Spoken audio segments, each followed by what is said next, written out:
একটা বড় দেশ ফেসবুকেই খোঁজের এক দর্শক আমাদের একটি লিঙ্ক পাঠান, যেটা বাংলাদেশি এসকর্ট সাইটের। এসকর্ট বিষয়টি একটু পরিষ্কার করি।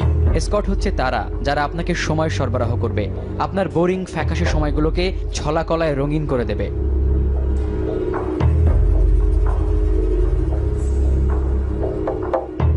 এর চাইতে বেশি খোলামেলা করে গণমাধ্যমে বলা সম্ভব নয়।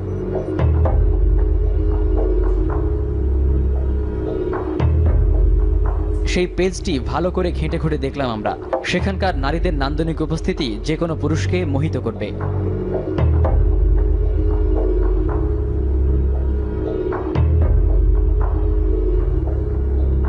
প্রাথমিক যোগাযোগের জন্য একটি নম্বর দেওয়া আছে, সেই নম্বরে যোগাযোগ শুরু হলো। যে ইন্টারনেটে আপনাদের কয়েকটা দেখলাম, মডেল কোনা, মুক্তা, এগুলো কয়েকটা দেখতেছি। এটা আসলে কোন কোন সার্ভিস আপনারা দেন? রেট কিরকম ভাইয়া? আমাদের স্টার্টিং রেট হচ্ছে আপনার 1 ঘন্টার জন্য 100। ও আচ্ছা, আমি যদি বাইরে নিয়ে যেতে চাই, কক্সবাজার অথবা অন্য কোনো জায়গায়, তাহলে যেতে পারবেন। এটা কিরকম বিল লাগতে পারে? 20,000 টাকা থাকবে। ফোন পেয়ে রীতিমতো গদগদ ঠঙ্গে আলাপ শুরু হয় আমাদের। প্লেসটা কোথায়? আমি যাব কোথায় এখন? গুলশান নাভানাটার সামনে এসে ফোন দিবেন, আসা রওনা দেওয়ার সময় আমাদের ফোন দিবেন। আচ্ছা আচ্ছা, নাভানাটার সামনে থেকে আমার লোক রিসিভ করবে, আপনাকে নিয়ে আসবে বাসায়।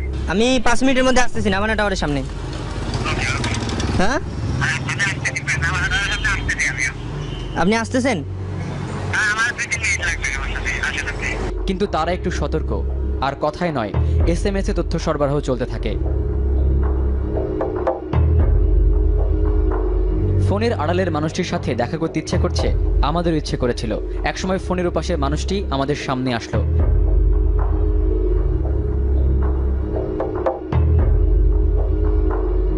যিনি এই ব্যবসার নিয়ন্ত্রণকারী 2-3 জনের মধ্যে একজন। এখন কত টাকা লাগবে?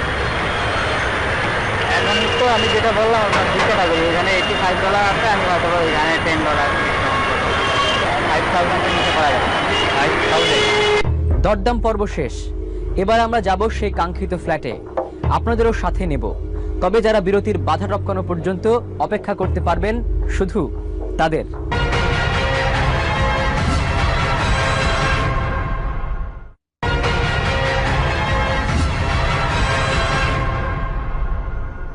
শুধু ঢাকাতেই 1,100 স্পট, 400-র বেশি হোটেল এবং 2,000-এরও বেশি ফ্ল্যাট বাড়িতে চলছে এসব অবৈধ জমজমাট দেহ ব্যবসা।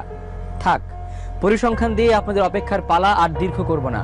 চলুন সোজা ঢুকে পড়ি সেই ড্রয়িং রুমে। সেই ড্রয়িং রুমে ঢোকার আগে একটু ফ্ল্যাশব্যাকে আসার গল্পটা বলি।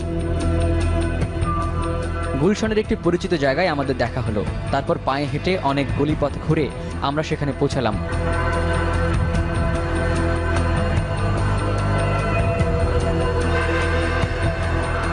সেখানে গিয়ে চোখ তো চড়ক গাছ, সাজানো গোছানো ঘরোয়া পরিবেশে কাজের মহা আয়োজন। আমরা সেখানে বসার কিছুক্ষণ পরেই র্যাম্প মডেলদের মতো হাঁটাহাঁটি শুরু হয়ে গেল।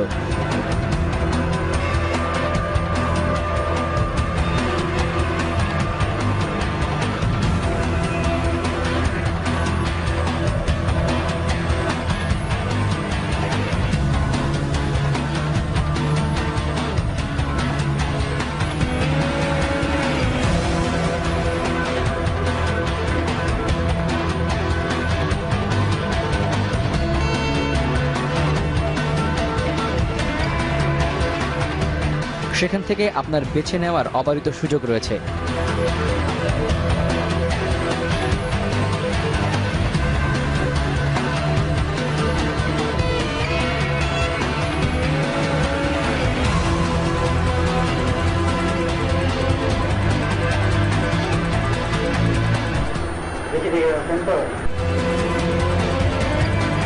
এবার আবার গুলশান থেকে বেশ কয়েক মাইল উত্তরে আরেকটি বাসায় নিয়ে যাব আপনাদের। পুরো খবর যাচাই করার জন্য আর এক দালালের সাথে যোগাযোগ শুরু করলাম। সে আশুলিয়ায় একজন এসকর্ট জোগাড় করে দেবেন বলে আমাদের আশ্বস্ত করলেন। তার সাথে আমরা ফ্যান্টাসি কিংডমের কাছাকাছি একটি বাসায় গেলাম। বাসার অবস্থা কি সেটা মুখে বলার দরকার আছে বলে মনে হয় না।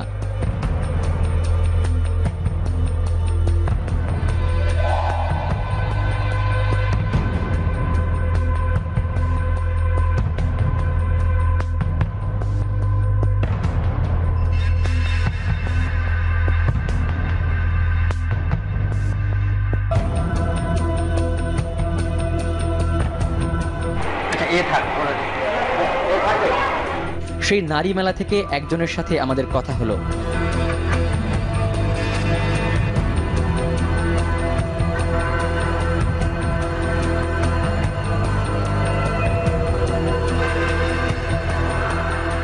আপনার নাম কি? পাখি মানে এই পথে আসলেন কেন?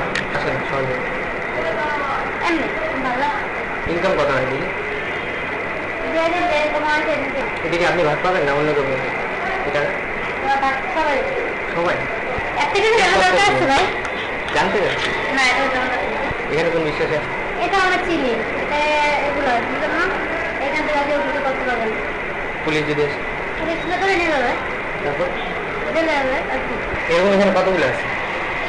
হাজার হাজার মেয়ে আছে এখানে এখানে তো অল্প মেয়ে, বড় নিচে আছে মেয়ে 500-600 মেয়ে।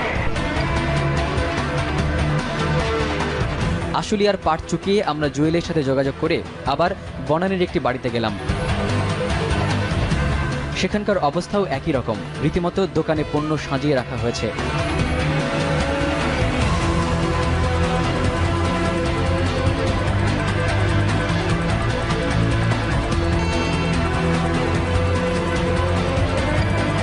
সেই পণ্যের বাজার কিন্তু গুলশান বনানী ছাড়াও Mohakhali DOHS, Lalmatia, Dilu road, Eskaton road, central road, Mohammadpur, Rampura, Shantinagar, Uttara, কাকলিতেও রয়েছে।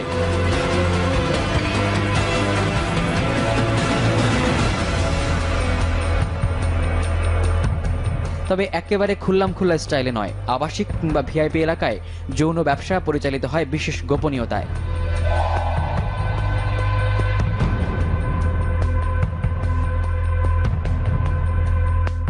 আইন শৃঙ্খলা বাহিনীর কিছুটা কড়াকড়ির কারণে এখন মাঝারি মানের হোটেলগুলোতে আর আগের মতো রমরমা ব্যবসা নেই। কিন্তু নেই বললেই তো আর সব শেষ হয়ে যায় না, আছে, কিন্তু অন্যরকম ভাবে।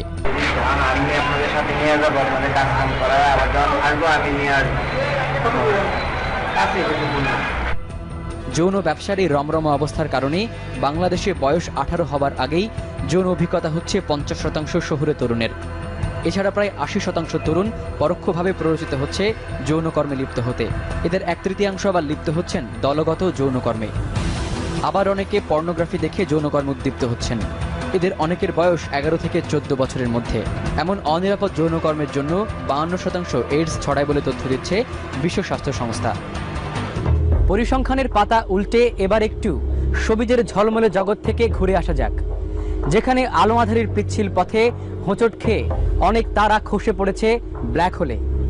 আর সেখানকার ডিরেক্টর নামধারী দালালগুলো মধ্যস্বত্বভোগী হিসেবে দিব্যি মুনাফা গুনছেন। গ্ল্যামার, অ্যাকশন, লাইট, সেট, কাট এসবই জগতের পরিচিত শব্দ।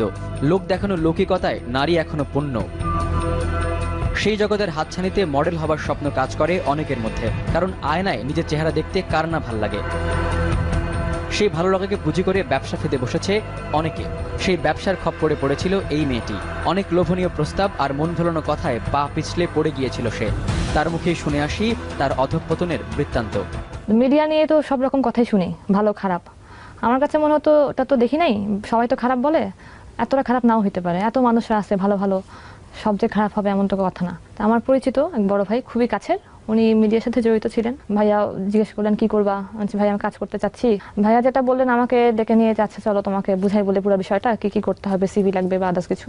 ওনার সাথে বসলাম একটা রেস্টুরেন্টে কথা বলতে, যে মানে আমি একদম সরাসরি বলি উনি কি কথাগুলো আমাকে বলেছেন। উনি সরাসরি যেটা বললেন, দেখো ক্যামেরার সামনে কাজ তোমার পারফরমেন্স ভালো হবে অনেক বেশি ডিপেন্ড করবে ক্যামেরার পিছনে যে লোক তার সাথে তোমার রিলেশনশিপটার উপরে। ডিরেক্টরের সাথে তুমি যদি ফ্রি থাকতে পারো, ফ্রিলি কাজ করতে পারো, তার সাথে যদি তোমার কোনো গ্যাপ না থাকে, তোমার এক্সপ্রেশনটা খুব ইজি আসবে, তোমার ভয় লাগবে না, কোনো কিছুই নার্ভাসনেস কাজ করবে না। তো এটা তৈরি করার একটা মানে একটা এই দূরত্বটা কমানোর উপায় হচ্ছে তোমাকে তার সাথে ফিজিক্যালি ইনভলভ হতে হবে। কিছুটা সৌভাগ্য নিয়ে হয়তো জন্মেছিল এই মেয়েটি, তাই ফিরে আসতে পেরেছে অথবা পালিয়ে বেঁচেছে। কিন্তু এই পথে পা বাড়িয়ে অনেকে হারিয়ে গেছে চিরতরে। তার উদাহরণ কিন্তু আমার আপনার কাছে অনেক আছে।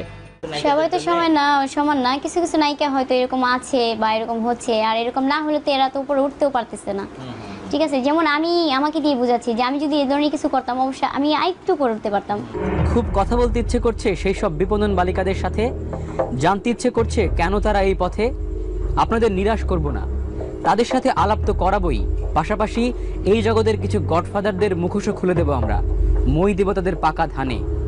তবে আমাদের আর আপনাদের মাঝে বিচ্ছেদ ঘটানো সে বিরতির পরে।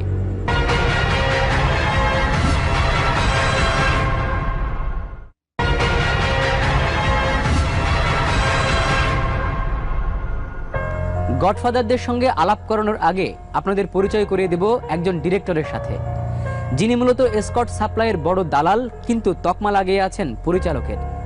মুখোশের আড়ালে তার মুখটা একটু ভালো করে দেখে নিন। আলাপের আদিতে হলো নাম, প্রথমে সেটা পাকাপোক্ত করে মনে গেঁথে নিন। এই পরিচালকের নাম রাশেদ। আসল কিংবা নকল সেই প্রশ্ন করবার মতো অবকাশ আমরা পাইনি। পেশায় পরিচালক হলেও কবে কি পরিচালনা করেছেন সেটা তিনি নিজেই হয়তো বলতে পারবেন না, কিন্তু এসকর্ট জোগাড় করে দিতে তার পরিচালন দক্ষতা অসাধারণ। নগরীর 85 আবাসিক হোটেলে প্রতিদিন 7,500 খদ্দেরের সমাগম হয়, আর এদের আনন্দ দেওয়ার জন্য প্রায় 5,500 লরনা নিজেদের বিলিয়ে দিতে ব্যস্ত হয়ে পড়ে। যৌন ব্যবসায় লিপ্ত থাকা এসব হোটেলগুলোর মাসিক আয় প্রায় 12 কোটি টাকা। অভিজাত হোটেলগুলোতে সন্ধ্যার পর থেকেই লম্বা লাইন দেখা যায় উচ্চ শ্রেণীর যৌনকর্মীদের।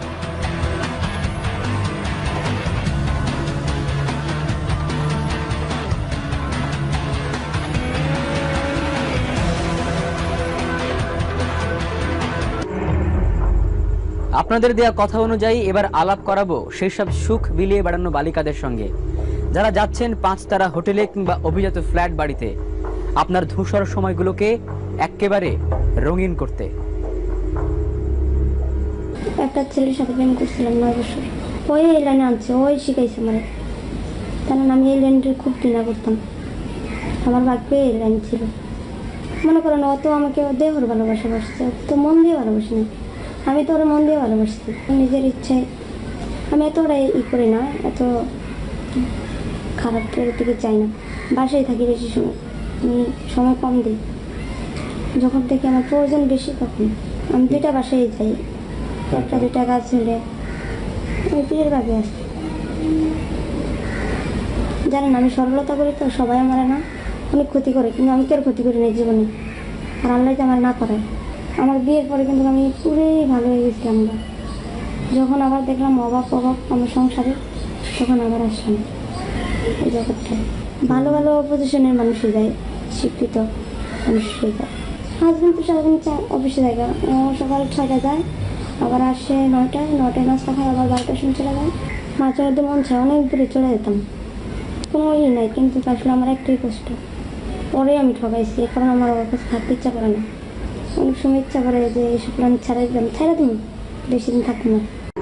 তথ্য উপাত্তের অনেক ফুলঝুরি ছড়ানো হয়েছে, এবার গডফাদার দর্শন। তবে তার কাস্টমার লিস্টের পাকা খাতায় এমন অনেকের নাম দেখেছি, সামাজিক শৃঙ্খলার কারণেই সেসব নাম আমরা গণমাধ্যমে প্রকাশ করব না।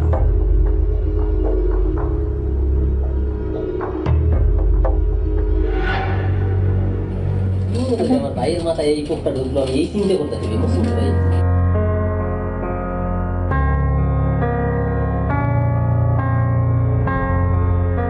উপাখ্যানের শেষ পৃষ্ঠা পড়ার সময় চলে এসেছে। সেখানে কিন্তু কোনো রোমাঞ্চ নেই কোনো রগরগে বর্ণনা, আছে বিষাদ কাব্য। যে কাব্যটি পড়া শুরু হয়েছিল ঢাকা থেকে বেশ কয়েক মাইল দক্ষিণ পশ্চিমে দৌলতদিয়ার নিষিদ্ধ পল্লীতে, যেখানে শরীর জীবিকা যোগাচ্ছে, মৃত্যু হচ্ছে স্বপ্নের, আবার সেখান থেকে পুনর্জন্ম নিচ্ছে নতুন স্বপ্ন। কিন্তু দুঃস্বপ্নের রাত শেষ হয়ে ভোর আসছে না তাদের জীবনে।